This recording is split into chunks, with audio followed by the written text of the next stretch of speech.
السلام علیکم ورحمۃ اللہ وبرکاتہ۔ میں ہوں آپ کی ہوسٹ عنایا، حاضر خدمت ہے NG ڈریم ٹی وی کے پلیٹ فارم سے۔ اگست 2024، تحریر ممتاز ہاشمی۔ ڈکٹیٹر ایوب خان پاکستان کی تباہی و بربادی کا سرغنہ۔ گزشتہ چند برسوں سے تحریک انصاف کے سب سے اہم لیڈر عمر ایوب خان جمہوریت کی حمایت میں زوردار تقریریں کر رہے ہیں، اور جب ان کی جمہوریت سے محبت کی بنا پر ان سے اپنے دادا ڈکٹیٹر ایوب خان کی جمہوریت کش اقدامات یعنی ملک میں مارشل لا کے نفاذ اور جمہوریت کی بے کئی کے اقدامات کی مزاحمت کرنے کا کہا تو وہ اس کا کوئی جواب نہ دے سکے۔ اب اگر ان کا اپنا سیاسی کردار ہی ملاحظہ فرمائیں تو معلوم ہوتا ہے کہ یہ خاندان ہمیشہ سے ملٹری اسٹیبلشمنٹ کے ایجنٹ کے طور پر کام کرتے رہے ہیں۔ ماضی میں یہ خود نہ صرف مسلم لیگ، مشرف لیگ اور کاف لیگ میں شامل رہے ہیں، بلکہ ان تمام کی حکومتوں میں وزارتوں پر بھی فائز رہے ہیں۔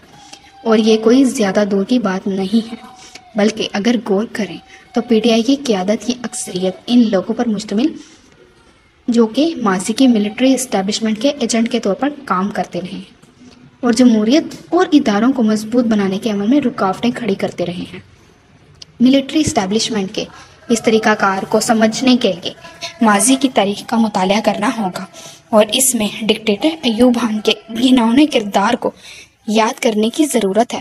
اور تاریخ اس بات کی شاہد ہے کہ ڈکٹیٹر ایوب خان کو قائد اعظم کا پہلا باغی جنرل کا نام دیا گیا، اور یہ ہی دراصل پاکستان کے تباہی و بربادی کا سرغنہ ہے۔ اس کا اندازہ مندرجہ ذیل تاریخی واقعات سے بخوبی لگایا جا سکتا ہے۔ قیام پاکستان کے کچھ عرصے بعد سردار عبدالرب نشتر نے ایوب خان کے بارے میں ایک فائل قائد اعظم کو بھجوائی تو ساتھ نوٹ میں لکھا تھا کہ ایوب خان مہاجرین کی بحالی اور ریلیف کے بجائے سیاست میں دلچسپی لیتا ہے۔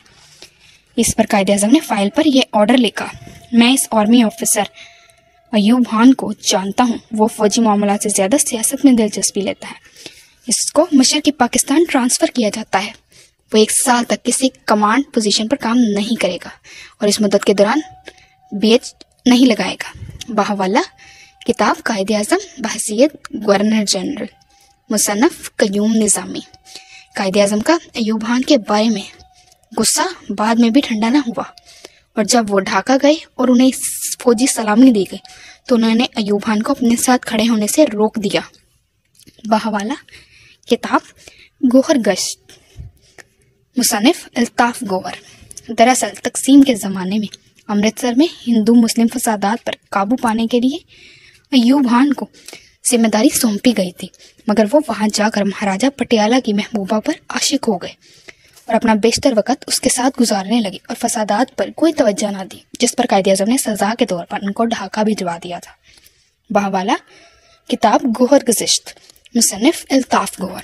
اپنی اس تنزلی پر ایوب خان بہت رنجیدہ ہوئے اور انہوں نے قائد اعظم کے احکامات کے برخلاف اس وقت کے فوجی سربراہ سے رابطہ کرنے کا فیصلہ کیا، اور اس حوالے سے انہوں نے اپنے دوست بریگیڈیئر شیر علی خان سے مدد مانگی۔ شیر علی خان پہلی فرصت میں کراچی سے راولپنڈی گئے اور commander in chief sir Frank میں سروے سے اپنے دوست کی سفارش کی، لیکن بات نہ بنی۔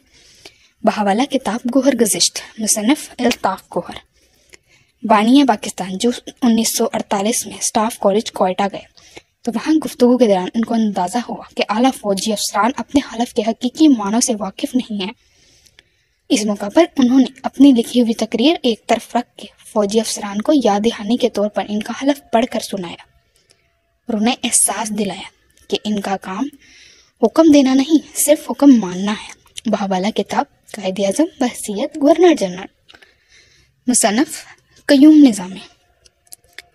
بعد کے ادوار میں فوجی جرنیلوں نے اس حلف کی اتنی خلاف ورزی کی کہ ایئر مارشل اصغر خان کو لکھنا پڑا کہ میری تجویز ہے کہ اگر ہم پر جرنیلوں نے ہی حکمرانی کرنی ہے تو یہ الفاظ حلف سے حذف کر دیے جائیں۔ میں کسی قسم کی سیاسی سرگرمیوں میں خواہ ان کی نوعیت کچھ بھی ہو حصہ نہیں لوں گا۔ بحوالہ کتاب جنرل اور سیاست، مصنف اصغر خان۔ جنرل گریسی جب اپنے